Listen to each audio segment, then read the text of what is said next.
देश न्यूज में आपका स्वागत है। मैं हूं आपके साथ धर्मिष्ठा और आप देख रहे हैं हमारा खास कार्यक्रम शिक्षा का माफिया तंत्र। अमरवाड़ा विकासखंड में शिक्षा की जो स्थिति है वो बदहाल है। जन शिक्षक जय कुमार डहरिया समय पर मॉनिटरिंग नहीं करते और पूरा मामला घाट पिपरिया प्राथमिक शाला का है, जहां पर प्राथमिक शाला पर एक शिक्षक पदस्थ है लेकिन वही समय पर स्कूल नहीं पहुंचते हैं। शिक्षक के द्वारा एक लड़की को वेतन पर रखा गया है। इस संबंध में हमारी टीम ने स्कूल का निरीक्षण किया तो पता चला कि वाकई में एक लड़की है, वह खुद को 10वीं कक्षा में फेल बताती है, लेकिन फिर भी पहली से लेकर 5वीं तक के बच्चों को वो शिक्षा दे रही है। और यह मध्य प्रदेश शासन की कैसी शिक्षा नीति है जहां मासूम बच्चों के भविष्य के साथ खिलवाड़ किया जा रहा है। हमने इस संबंध में शिक्षक से भी बात की तो शिक्षक ने बताया कि हमने लड़की को काम पर रख रखा है, जिसकी सूचना वरिष्ठ अधिकारियों को भी है। जब इस संबंध में हमने वरिष्ठ अधिकारियों से बात की तो अधिकारियों ने अपना पल्ला इस मामले से झाड़ दिया।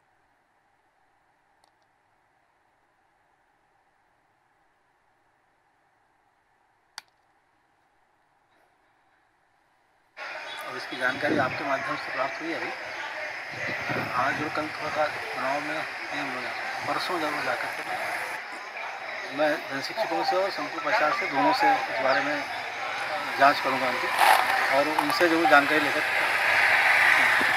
मॉनिटरिंग तो करते हैं वो लोग, क्योंकि जो मॉनिटरिंग में हम लोग जो देख रहे हैं ऑनलाइन जो मॉनिटरिंग होती है उसमें उनकी मतलब रहती है सभी की, जो उनको अलॉटेड होते हैं अपने स्कूल महीनों में, तो उतने स्कूल तो वो करते हैं, 15 स्कूल पूरा वो करते हैं। सर, इस पे क्या कार्रवाई होगी? ये तो सरासर शिक्षा विभाग के साथ धोखाधड़ी एक तरह से। हाँ, नहीं, बीएलओ काम से गया था। बीएलओ के कारण काम से आपने जो एक लड़की रखे हैं, किस बेस में, क्या एजुकेशन है? मेरे लेट होने कभी स्कूल संचालन का। स्कूल संचालन एजुकेशन क्या उनका? 10वीं होगी। आपको भी नहीं मालूम है? चलिए। किस बेस पे रखा है सर आपने? पर्सनल से।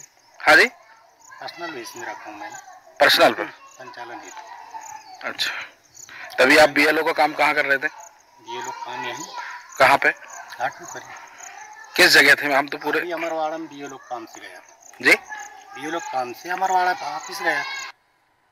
तो सुना आपने किस तरह से शिक्षक का कहना है कि मैं लेट जाता हूं तो मैंने एक लड़की को रख रखा है जो कि बच्चों को पढ़ाती है। बहुत अच्छा है, शिक्षा नीति बहुत अच्छी है यहाँ पर, और कहीं ना कहीं बच्चों के भविष्य के साथ खिलवाड़ बहुत अच्छा है, क्योंकि जिम्मेदार यहाँ पर लापरवाह नजर आ रहे हैं। और इसी पर विस्तृत चर्चा के लिए हमारे साथ मेहमान जुड़ चुके हैं। मेहमानों से आपका परिचय करवा देते हैं। हमारे साथ संतोष कुमार नागेश जी जुड़े हैं जो कि हमारे संवाददाता है छिंदवाड़ा से, नदीम जी हमारे साथ जुड़े हैं जो कि समाज सेवी है, और राकेश प्रजापति जी हमारे साथ जुड़े हैं जो कि पत्रकार है। आप तीनों का देश न्यूज में बहुत बहुत स्वागत है। सबसे पहले संतोष जी आपके पास आऊंगी। जिस तरह से आपने ग्राउंड रिपोर्ट पेश की है, आपने शिक्षक से बात की है, आपने बीआरसी से बात की है, लेकिन जो सवाल और जो उनके जवाब समझ में आए हैं उससे साफ पता चल रहा है कि उन्हें बच्चों के भविष्य से कोई खास मतलब नहीं है।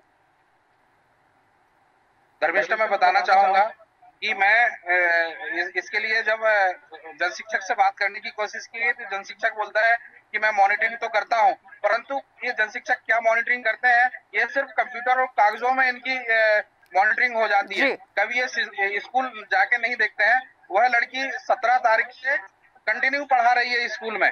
इसकी जानकारी अभी तक मतलब उच्च अधिकारियों को नहीं है। जब शिक्षक से पूछा गया तो शिक्षक ने बताया कि वो लड़की उनके सहमति से रखी और उसकी सूचना जय कुमार डहरिया और जो संकुल प्रचार है सीलू जी, उनको दे दी गई है। ऐसा शिक्षक का कहना है। जी धर्मिष्ठा जी। संतोष जी, जैसा कि आपने कहा कि शिक्षक का कहना है कि वरिष्ठ अधिकारी जो हैं उन्हें इस पूरे मामले के बारे में पता है, उसके बाद उन्होंने अथॉरिटी दे दी। मतलब साफ है कि सरकार से लाखों रुपए की तनख्वाह लो और कुछ हजार रुपए पर कुछ शिक्षक रख दो, जो बच्चे फेल हैं उन्हीं को रख दो छोटे बच्चों को पढ़ाने के लिए, क्योंकि कुल मिला के शिक्षा का जो स्तर है वो इस तरह गिर रहा है। उसके बावजूद भी जिम्मेदार अधिकारी सो लापरवाह नजर आ रहे हैं।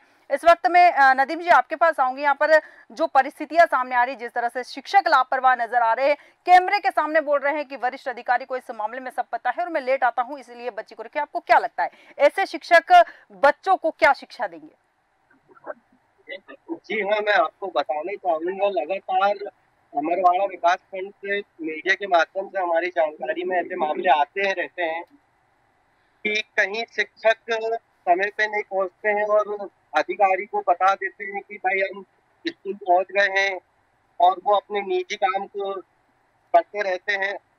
और अधिकतर मामले अमरवाड़ा विकास खंड से ही आते हैं जी, जिसमें अधिकारी साफ तौर पर अपना पल्ला झाड़ लेते हैं। जी, बीआरसी का ये कभी भी अगर हम लोगों के माध्यम से भी अगर बीआरसी सर को अगर किसी प्रकार की कोई स्कूल की सूचना दी जाती है कि यहाँ शिक्षक लेट आ रहे हैं या इस स्कूल में शिक्षा का स्तर थोड़ा सा खराब है, तो बीआरसी सर का साफ कहना होता है कि मेरे पास कार्रवाई करने का अधिकार नहीं है। जी, कार्रवाई करने का अधिकार नहीं है तो पद से कहीं ना कहीं उन्हें इस्तीफा दे देना चाहिए, क्योंकि इस तरह से बच्चों के भविष्य के साथ खिलवाड़ तो बर्दाश्त नहीं किया जाएगा। राकेश प्रजापति जी, आपके पास आऊंगी। जिस तरह से वरिष्ठ अधिकारियों को मामला पूरा पता है, क्योंकि अब वरिष्ठ अधिकारी से अगर बात करें तो वो ये भी नहीं कह सकते कि आपके माध्यम से ये मामला हमारे संज्ञान में, क्योंकि उन्हें पहले से पता है, बावजूद इसके उन्होंने कोई कार्रवाई नहीं की।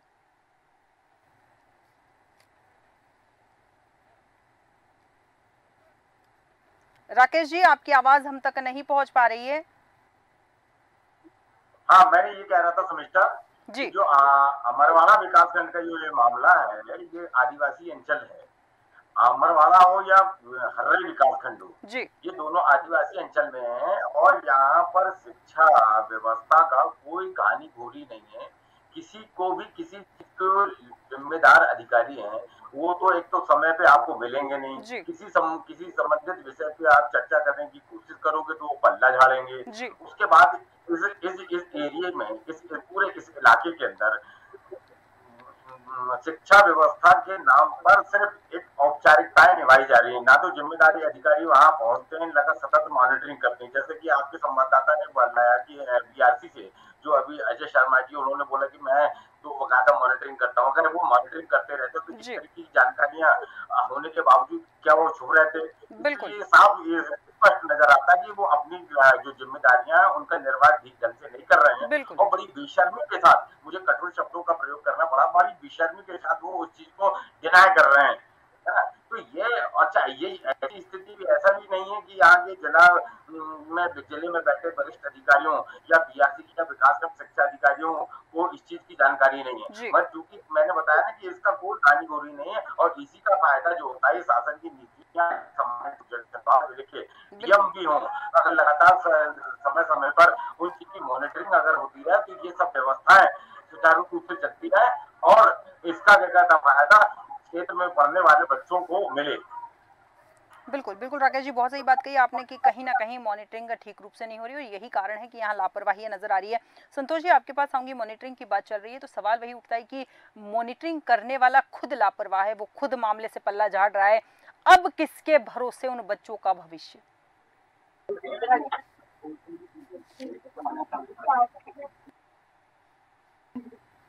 संतोष जी, सुन पा रहे हैं? मैं बताना चाहता हूं कि कईयों बार हमने हमारे चैनल के माध्यम से भी कईयों बार बीआरसी और बीओ को अवगत कराया गया है और इसके पहले भी यहाँ की खबरें चल चुकी हैं। और उसी जिस घाट पिपरिया की बात कर रहे हैं, इसके पहले वहाँ के जो शिक्षक थे माध्यमिक शाला के, उन्होंने जब हमने उनसे सवाल करने की कोशिश की थी तो उन्होंने बदतमीजी से बात किया था। ये लगभग 1 साल बाद पुरानी, 8 महीने पुरानी बात है और ये मामला भी उसी गांव के स्कूल का है। कहीं ना कहीं यहाँ शिक्षकों की मनमर्जी चलती है, यहाँ अधिकारियों की कोई मानता नहीं है। जब हमने बीआरसी से बात करने की कोशिश की तो बीआरसी अपना पल्ला झाड़ते नजर आए कि मैं मतलब मेरे हाथ में नहीं है, बीओ को मैं लिख के दूंगा तो बीओ जो कार्रवाई करेंगे वो करेंगे।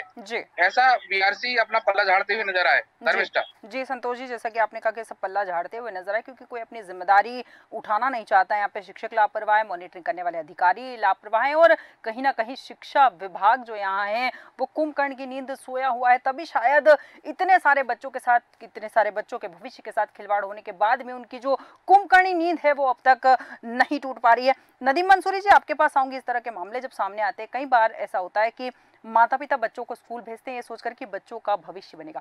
आपको क्या लगता है यहाँ पर जिम्मेदारी उन माता पिता की, उन अभिभावकों की भी बनती है जहाँ पर वो 10वीं फेल लड़की उन बच्चों को पढ़ा रही है? तो इस बात के लिए आवाज उठाए, क्योंकि कई बार ऐसा होता है कि बहरी सरकार को सुनाने के लिए, उस तक आवाज पहुंचाने के लिए उसके कान के पास ले जाके ढोल बजाना पड़ता है।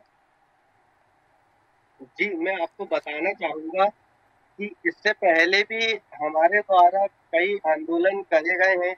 मैं खुद छात्र नेता रहा हूँ, तो मेरे द्वारा लगातार इस संबंध में आंदोलन किए गए हैं, लेकिन अधिकारियों के द्वारा इस तरफ ध्यान ही नहीं दिया जाता है। जी। वो सारे अपने पल्ले झाड़ लेते हैं। पिछले वर्ष भी मीडिया के द्वारा हमें बताया गया था, हमने जी। मीडिया से देखा था कि अमरवाड़ा विकासखंड में ऐसे शिक्षक हैं जी। जिनको हिंदी के शुद्ध लेख लिखते नहीं आते हैं और वो बच्चों को पढ़ा रहे हैं, बिल्कुल और वरिष्ठ अधिकारी ध्यान ही नहीं देते उधर। बिल्कुल बिल्कुल नदीम जी, सही कहा आपने कि वरिष्ठ अधिकारी ध्यान नहीं देते, क्योंकि ध्यान देंगे तो कहीं ना कहीं उनकी पोल भी यहाँ पर खुलती हुई नजर आएगी। राकेश प्रजापति जी, आपके पास आऊंगी यहाँ पर मैं। जिस तरह से अधिकारी लापरवाह है, शिक्षक तो खैर लापरवाह है ही, सही बच्चों के भविष्य के साथ खिलवाड़ भी हो रहा है। आपको क्या लगता है, और ऐसा नहीं कि केवल एक मामला है, आज अंतिम मामला है, इसके बाद इस तरह के कोई मामले नहीं आएंगे, क्या लगता है सरकार एक और कड़े कदम उठाने की बात करती है, एक और शिक्षा के स्तर को बढ़ाने की बात कर रही है, ऐसे में आपको नहीं लग रहा है कि सरकार के वादों की भी यहाँ पोल खुलती हुई नजर आ रही है?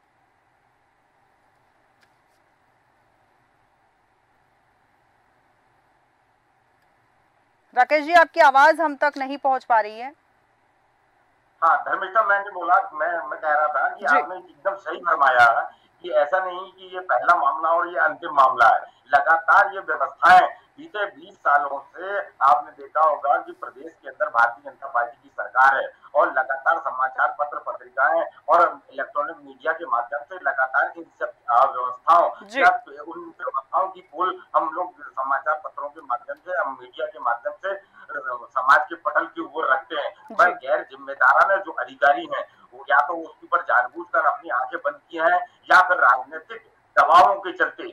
मुझे तो ऐसा लगता है कि प्रदेश के अंदर कोई एक संगठित शिक्षा माफिया चल रहा है, जिसके चलते प्रशासन की मिलीभगत है और इस तरीके की किस तरीके से समाज के अंदर शिक्षा को, सार्वजनिक शिक्षा व्यवस्था को पूर्ण रूप से ठप कर दिया जाए ताकि उसका फायदा शिक्षा माफिया को मिले। इस तरीके अभी आपने इसके पहले भी मैं आप ही करते हो, इसके पहले भी उस क्षेत्र का एक और मामला था जो पूरी भवन क्या कहते हैं डिसमेंटल हो गया था।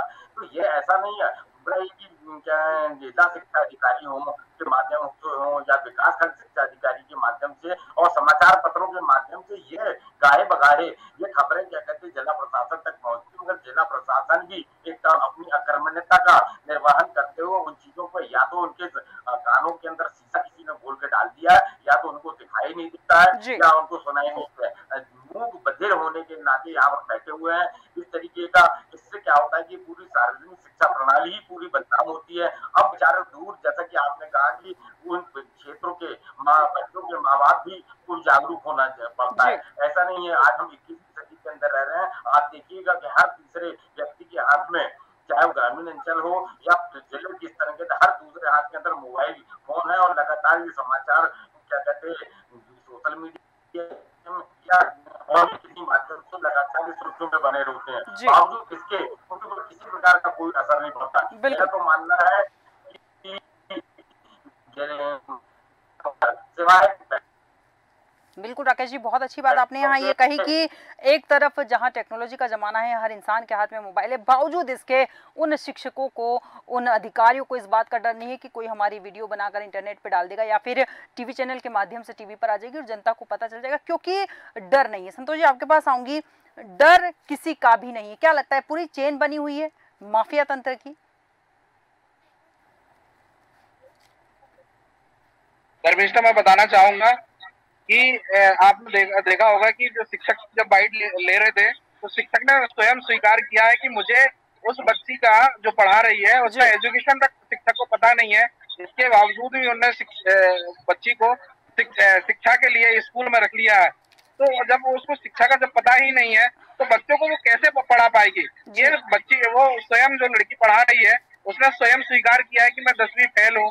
वो आप बाइट में देखेंगे कि मैं जब स्टिंग कर रहे थे तो स्वयं बता रही थी कि मैं 10वीं फेल हूँ, मुझे तो मेरे भैया ने यहाँ पहुंचाया है। और जब बोले कि कौन भैया है तो किसने पहुंचाया, बोले भैया और सर की बात हो गई है तो मुझे वेतन पे, तनख्वाह पे उन दुर्वे शिक्षक ने रखा हुआ है। और ऐसे मामले छिंदवाड़ा में आते ही रहते हैं। मैम धर्मिष्ठा, अभी सामिया विकासखंड की बात करें, कुछ ही दिन पहले, 15 से 20 दिन पहले ऐसा ही मामला एक सामने आया था जहाँ पर आदिवासी विभाग के सहायक आयुक्त सत्येंद्र मरकाम ने एक शिक्षक को सस्पेंड किया है। और ऐसे बहुत सारे लोग हैं कि मतलब स्कूल है कि छिंदवाड़ा में शिक्षक रहते हैं और जगह में नहीं रहते, लेट पहुंचते हैं, समय पे नहीं पहुंचते और जो दूसरे अन्य बिजनेस या कुछ काम करते हैं तो उन्होंने ऐसे लड़कियों को लगा रखा है या किसी अन्य और अपनी जगह में लगा रखा पढ़ाने के लिए कुछ वेतन में, जबकि वो मोटी रकम पाते हैं जो शिक्षक होते हैं।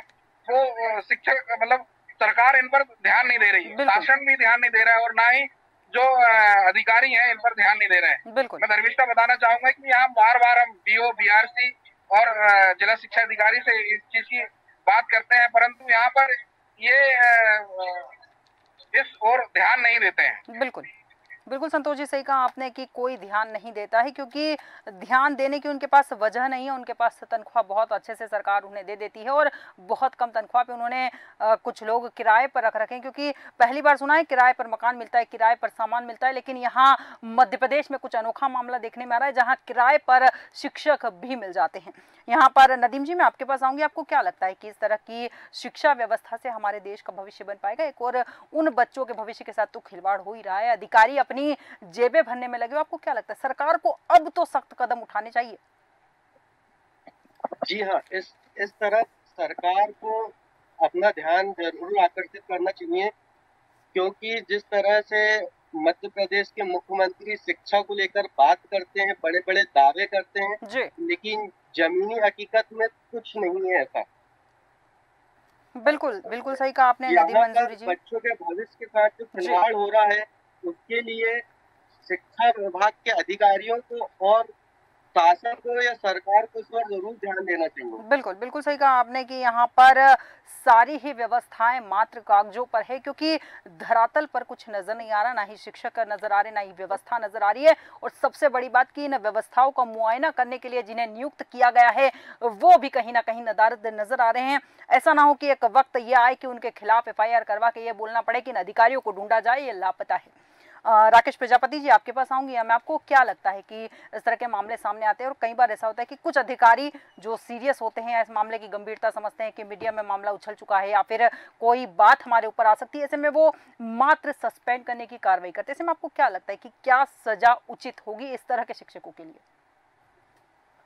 देखिए धर्मिष्ठा, आपने जैसे कहा कि कठोर कार्रवाई हो और उसके ऊपर तो क्या व्यवस्थाएं सुधर जाएंगी? मेरा एक मानना है, छिंदवाड़ा जिले की पूरा का पूरा जिले के अंदर, ये विकास खंड की तो अपन बात कर रहे हैं, ये जिले के अंदर ही पूरे शिक्षा व्यवस्था की का तो भगवान ही मालिक है। अभी जैसा कि आपने बताया, जैसा कि आप कह रहे हैं कि किसी कठोर कार्रवाई, ये जिले के अंदर बड़े बड़े मामले हुए शिक्षा विभाग से हुए मामला में आपको एक छोटा सा उदाहरण देता हूँ कि अभी नारदो विकास खंड के BRC जो थे, उन्होंने अपने मृतक परिवारों के जो कोरोना में मरे हुए थे, लगभग 1.5 करोड़ रुपए का घोटाला किया पूरे लोगों ने मिलकर। उसके बाद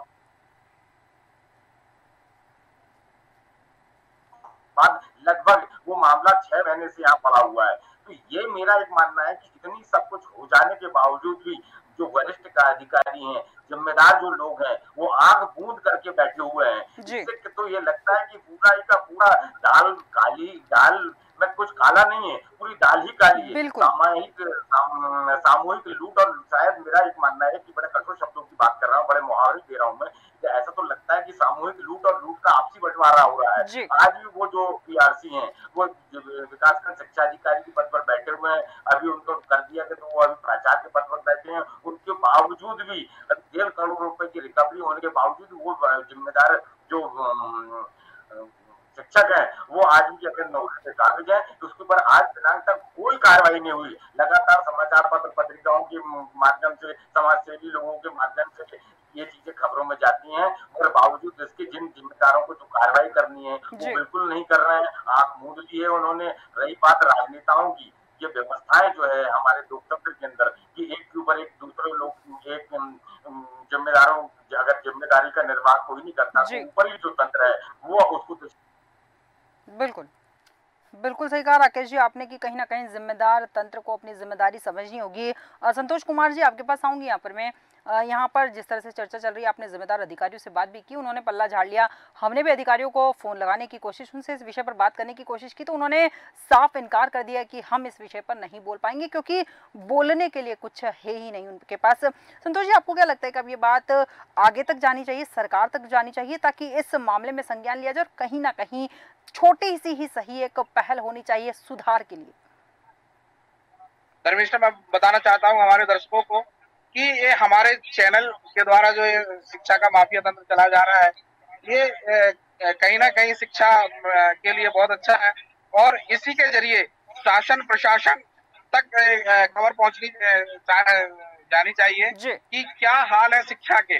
जो छोटे छोटे ननिहाल हैं कि जिस स्कूल में पहले बच्चे 150 थे और आज उसके बाद एकदम से घटकर 100 हो जा रहे हैं, क्या कारण है? इसका निष्कर्ष इनको निकालना चाहिए, अधिकारियों को इसका एनालाइज करना चाहिए धर्मिष्ठा, क्योंकि उस स्कूल में पहले 25 बच्चे थे और आज की डेट में वहाँ पे 12 बच्चे बचे हुए हैं। मतलब आप देखेंगे कि एक साल में आधे बच्चे हो गए। तो बच्चे शिक्षा से क्यों दूर जा रहे हैं और क्यों स्कूल का मुंह छोड़ रहे हैं या दूसरे स्कूल में जा रहे हैं या प्राइवेट स्कूल में जा रहे हैं? क्योंकि जब गवर्नमेंट स्कूलों में शिक्षक नहीं पढ़ाएंगे तो शिक्षक जो बच्चे हैं तो अनायास ही प्राइवेट स्कूलों में जाएंगे और उनकी मोटी फीस देना पड़ता माता पिता को। मैं धर्मिष्ठा और ये भी बताना चाहता हूँ कि यहाँ बार बार देश न्यूज के द्वारा, मेरे द्वारा और हमारे साथी पत्रकारों के द्वारा बार बार आवाज उठाई जाती है, परंतु शिक्षा विभाग कहीं ना कहीं सोया हुआ है। यहाँ के अधिकारी नेता सारे कुंभकर्णी नींद में सोए हुए हैं। ऐसा लगता है। सही बात कही आपने कि कहीं ना कहीं यहाँ पर जिम्मेदार अधिकारी सोए हुए हैं और उन्हें जगाने की आवश्यकता है। नदीम मंसूरी जी, आपके पास आऊंगी। जगाने की आवश्यकता है, आपको क्या लगता है यहाँ पर अभिभावकों का भी एक रोल होना चाहिए? क्योंकि ये मामला सामने आया है, उन्हें भी जिम्मेदार अधिकारियों तक आवाज पहुंचानी चाहिए क्योंकि उनके बच्चों के भविष्य का सवाल है। बिल्कुल, आपने सही कहा कि अभिभावकों की भी और ध्यान देने की आवश्यकता है क्योंकि कहीं ना कहीं उनके बच्चों का शोषण किया जा रहा है। लेकिन हमारे द्वारा भी लगातार प्रयत्न किया जाता है कि ऐसा ना हो।